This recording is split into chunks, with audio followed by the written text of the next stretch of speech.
안녕하십니까. 중개사 민법 핵심을 비교 정리해보는 우리 풋볼 민법입니다. 자, 오늘은 이제 어떤 거를 한번 살펴볼 거냐면요.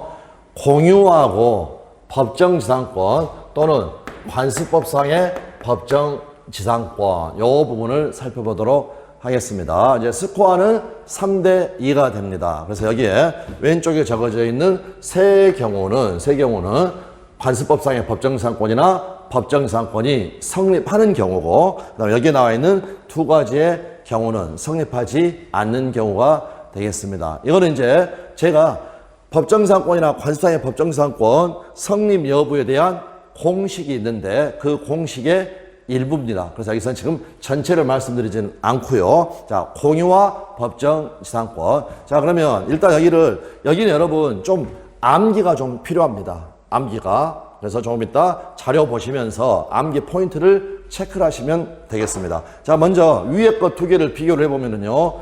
똑같이 토지 공유입니다. 토지 공유. 그런데 토지 공유 경우에는 법정지상권이 성립하지 않습니다. 그 구체적인 문장은 조금 이따 살펴보기로 하고, 그런데 똑같이 토지 공유라고 하더라도요. 여기에 분할이라는 단어가 나오는 경우가 있습니다. 그러면 이 경우에는 전부 다 성립합니다. 자, 이거 한번 생각을 해 보십시오. 예를 들어서 갑을병이 토지를 공유하고 있습니다. 토지 공유. 그럴 때요. 병이라는 사람이 다른 공유자의 동의 없이 정이라는 친구한테 이 토지에 대해서 지상권을 설정해 줄 수 있겠는가? 지상권의 설정은 처분행위죠. 공유물의 처분은 어떻습니까? 다른 공유자의 동의 없이는 할 수가 없다라는 겁니다. 그래서 우리 판례가 토지 공유 사례에서 법정지상권을 인정을 해버리면 결과적으로는 다른 공유자의 동의 없이 공유물을 처분하는 것을 인정을 해버린다. 그러므로 이 경우에는 인정되지 않는다라고 이야기를 합니다. 그런데 분할이라는 단어가 나오면 시험에는 분할이라고 나오지만 그 판례 사안이 전부 다 공유자들 간의 협의가 이루어진 협의 분할 사안입니다. 그래서 이 경우는 인정될 수 있다라는 거. 결론적으로 토지 공유의 법정지상권 인정을 해버리면 결론적으로는 공유자들한테 불리해집니다. 동의 없이 처분을 인정하는 거니까, 그러니까 인정되지 않는다. 근데 뒤집어가지고 여러분이 예를 들어서 갑이고요, 제가 을이고 두 사람이 지금 건물을 공유하고 있는데, 이건 건물 공유입니다. 건물 공유. 건물을 공유하고 있는데 법에 의해서 우리가 토지 이용권을 가지게 된다면 이거는 건물 공유자한테 유리하죠. 그래서 어찌됐건 건물 공유 사례는 법정지상권이나 관습상의 법정지상권이 인정이 됩니다. 자, 그리고 이제 자료에 보시면 이 부분이 아래로 하나 내려와 가지고 얘하고 지금 비교가 되고 있죠. 그래서 다시 한 번만, 우리가 지금 하고 있는 건 공유와 법정지상권 성립 여부. 첫 번째 토지 공유, 두 번째 건물 공유, 그 다음에 세 번째 구분소유적 공유. 자, 구분소유적 공유라는 것은 예를 들어서 갑이 한 필지의 토지를 소유하고 있다. X 토지를. 그래서 그 일부분을 을한테 매도한다. 그러면 통상적인 경우는 분필을 해가지고 그 부분에 대해서 등기를 격려해 줘야 될 텐데 분필일자 받는 것을 귀찮아 해가지고요. 그냥 지분 공유로 그 면적에 비례해가지고 지분으로 등기를 한다. 이걸 우리가 부분소유적 공유다라고 이야기를 합니다. 그리고 이와 똑같은 말이 요 둘 간에는 상호 명의신탁 관계에 있다라고 이야기를 하고요.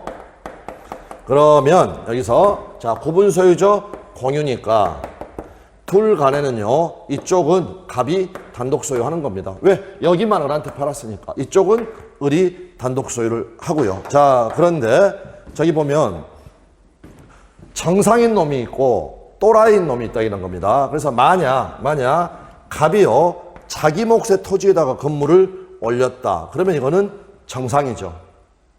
토지 소유자하고 건물 소유자가 동일합니다. 그런데 그 경우에는 성립합니다. 근데 갑이 또라이여가지고 을이 구분 소유하는 부분에다가 건물을 올렸다. 그러면 토지는 을 소유, 건물은 갑 소유, 동일하지가 않죠. 그러니까 이때는 성립한다, 안 한다? 성립하지 않는다. 요걸 아까 정상에는 또라이, 그래서 또라이, 구분 소유자 이렇게 해서 확인해 주시면 되겠습니다. 아까도 잠깐 말씀드렸지만 약간의 암기는 필요합니다. 자, 그래서 해설 지문 봐보시면 윗칸 성립한다라는 것에서 문장을 잘 읽으십시오. 건물 부지의 공유자 하면 토지 공유입니다. 그런데 그 대지를 분할하여 그 건물 부지를 공유자 중에 한 사람의 단독 소유로 기속이 되었다. 내용은 생각하지 마시고요. 그럼 이때는 성립한다. 다음 공유지상에 공유지 토지 공유죠. 공유자의 1인 또는 수인 소유의 건물이 있을 경우에 위 공유지의 이 단어 분할로 그 대지와 지상 건물이 소유자를 달리하게 되었다. 둘 다 토지 공유지만 분할이라는 단어가 나오니까 성립한다라는 거. 자, 그 밑에 두 개는 건물 공유. 대지 소유자가 그 지상 건물을 타인과 함께 공유하면서 어쩌고 저쩌고. 제가 어쩌고 저쩌고란 말은 뒤에는 필요가 없다라는 겁니다. 그래서 그 단독 소유 대지만을 타에 매도하였다. 건물 공유는 성립한다. 다음 건물 공유자의 1인이 그 건물의 부지인 토지를 단독으로 소유하면서 그 토지에 관하여만 저당권을 설정하였다가 위 저당권에 의한 경매로 토지 소유자가 달라졌다. 건물 공유 사례. 근데 이거는 저당권에 의한 경매니까 관습상의 법정상권이 아니라 366조의 법정상권의 성립이 인정이 됩니다. 제일 마지막에는 이제 구분소유적 공유와 법정지상권 또는 관습상의 법정지상권. 그래서 이 경우는 정상. 갑과 을이 한 필지 대지를 구분소유적으로 공유를 하고 을이 자기 몫의 대지에 건물을 신축하여 점유하던 중 어쩌고 저쩌고. 이 경우에는 성립을 한다라는 겁니다. 자, 그런데 밑에 성립하지 않는 것, 토지 공유자의 한 사람이, 문제에서는 이 지문을 만나면 분할이라는 단어가 있냐만 찾아보면 됩니다. 쭉 봐도 분할이라는 단어가 없죠. 그러니까 이때는 성립하지 않는다라는 것. 나머지 어쩌고 저쩌고 확인해 보는 건 여러분이 확인하십시오. 다음, 토지 공유자 중에 1인이 공유 토지에 건물을 소유하고 있다가 토지 지분만을 전매하였다. 분할이라는 단어가 안 보였죠. 그러니까 성립한다 안 한다. 성립하지 않는다. 제일 마지막 또라이. 구분소유적 공유관계에 있는 자가 자신의 특정 소유가 아닌 부분에 건물을 신축을 하였다. 이때는 성립한다 안 한다. 성립하지 않는다. 자, 그래서 이 부분은 약간의 암기만 가지고 반복해서 확인만 하시면 그 성립 여부를 맞출 수가 있으니까 이 부분을 좀 알아두셨으면 합니다. 자, 그렇게 봐두시면 되겠고요. 다음에 이제 점유 회수 청구권, 즉 점유물 반환 청구권에서 핵심 요건은 침탈당해야 되죠. 침탈당해야 된다. 그래서 침탈이냐 아니냐 해가지고요. 침탈인 것, 침탈이 아닌 것 3대 3으로 정리를 하면 되겠습니다. 그래서 이제 침탈인 것, 절도 강도, 의사에 반해서 점유를 빼앗긴 게 침탈이란 거 우리가 다 알 수가 있죠. 그래서 여기에서는 판례 사안이 있는 위법한 강제 집행 판례가 있으니까 이게 점유의 침탈이라는 거 확인을 해 두고, 침탈이 아닌 거 여기 마지막에 나와 있는 유실물을 습득하였다. 제가 유실해버린, 잃어버린 물건을 여러분이 습득하였다. 제 점유를 침탈한 게 아니라는 건 너무나 명백하죠. 그래서 요거 하나 확인을 하시고, 또 여기에가 판례사안이 있으니까 요 두 개는 점유권에 기한 물권 청구권이 시험에 나오게 될 때는 반드시 나오는 부분이고, 특히 이 횡령에 관한 사안은 그 점유권에, 그러니까 점유권에 기한 물권 청구권, 점유보호 청구권 단독 문제가 아니라도 자주 나오는 그러한 지문이니까 확인을 해 두시면 되겠습니다. 자, 그래서 물론 먼저 그냥 알고 계시겠지만 설명부터 잠깐 드려보면, 가령 갑하고 을하고 이제 매매 계약이 있었고, 그 다음에 갑이 을한테 매매 계약에 따라서 인도를 해 줬는데 을의 기망에 의해서, 을의 사기에 의해서 인도를 해 줬다. 이거는 갑이 지가 갖다 바친 겁니다. 그래서 빼앗은 것이 아니다라는 거. 횡령 또는 무단 전대차 같은 거. 자, 그래서 갑이요 자기 소유의 물건을 을에게 보관을 했습니다. 그 말은 인도를 해 줬다는 말이죠. 간 물건인데 을이요 이거를 병한테 처분을 해버렸다. 이게 바로 횡령이 되겠죠. 그러면 지금 을이 지 의사로 임의로 병한테 넘겨준 겁니다. 그런데 갑의 의사에는 반하겠죠.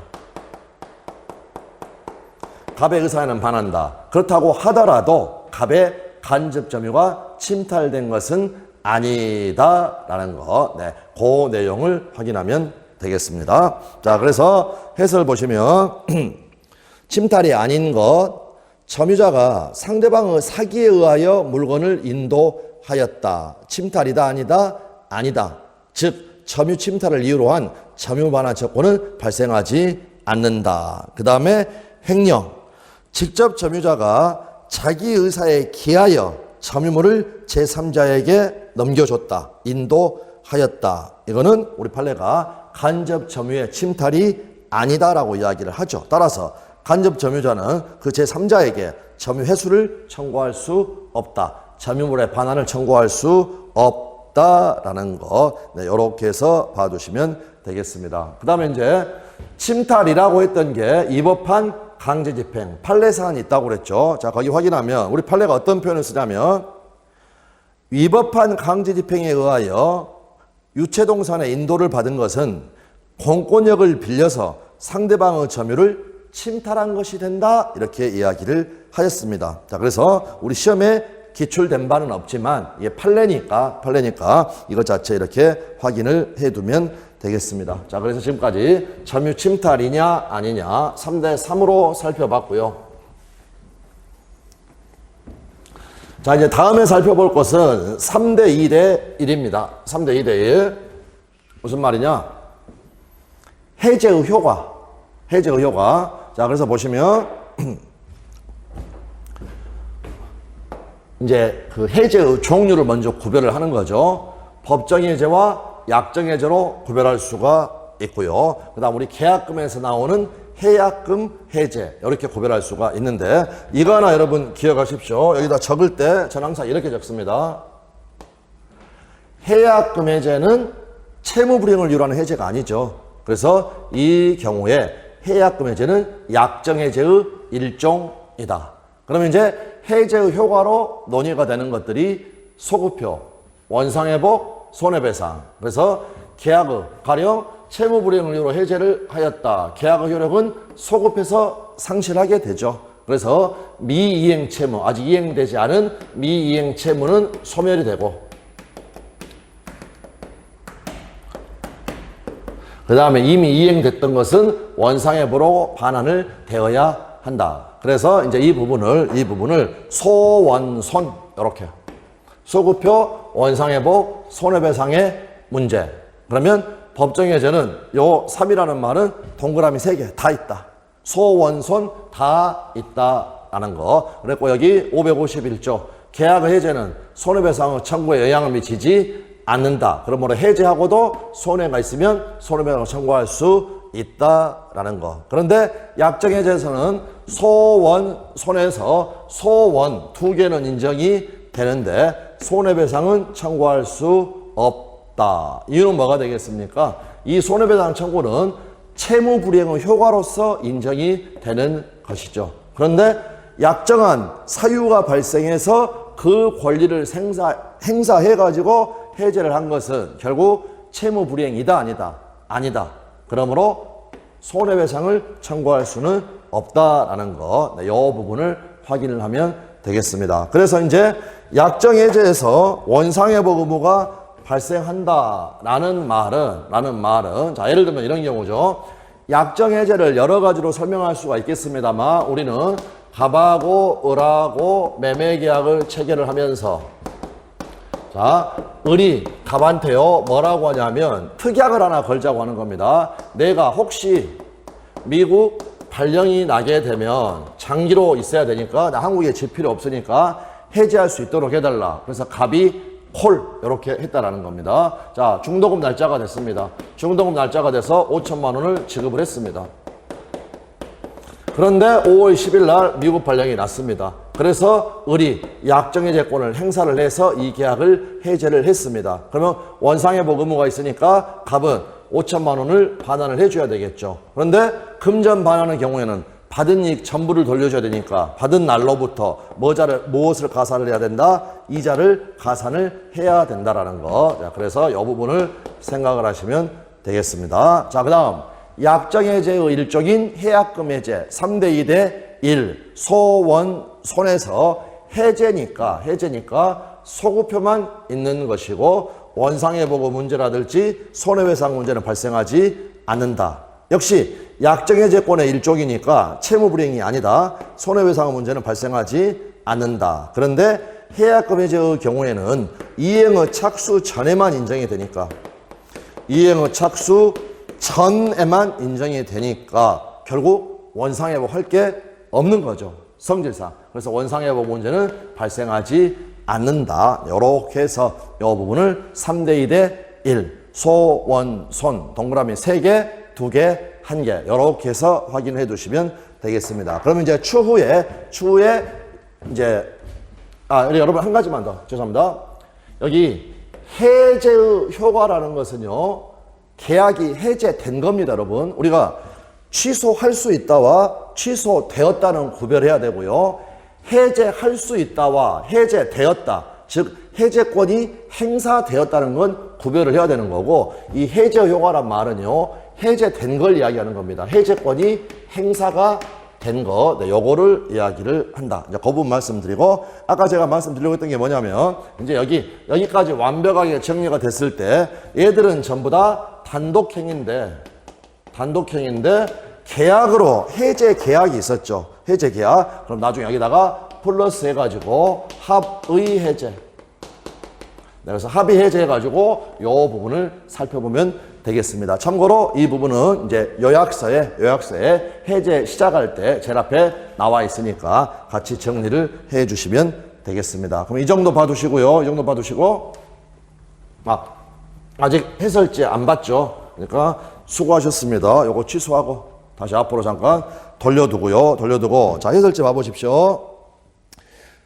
이제 거기 보시면 법정해제, 약정해제, 해약금 해제 나와 있고 방금 표를 그냥 두 문자로 해가지고 법정해제는 소원손 다 동그라미, 약정해제는 소원손에서 손은 X, 약정해제 일종인 해약금 해제는 소원손에서 소구표 한 개만 동그라미 있고 원상회복 X, 그 다음에 손해배상 X 이렇게 되어 있다라는 겁니다. 자, 그러면 이제 밑에 법정해제에서는 손해배상 청구와 관련하여 우리 민법 551조가 되겠죠.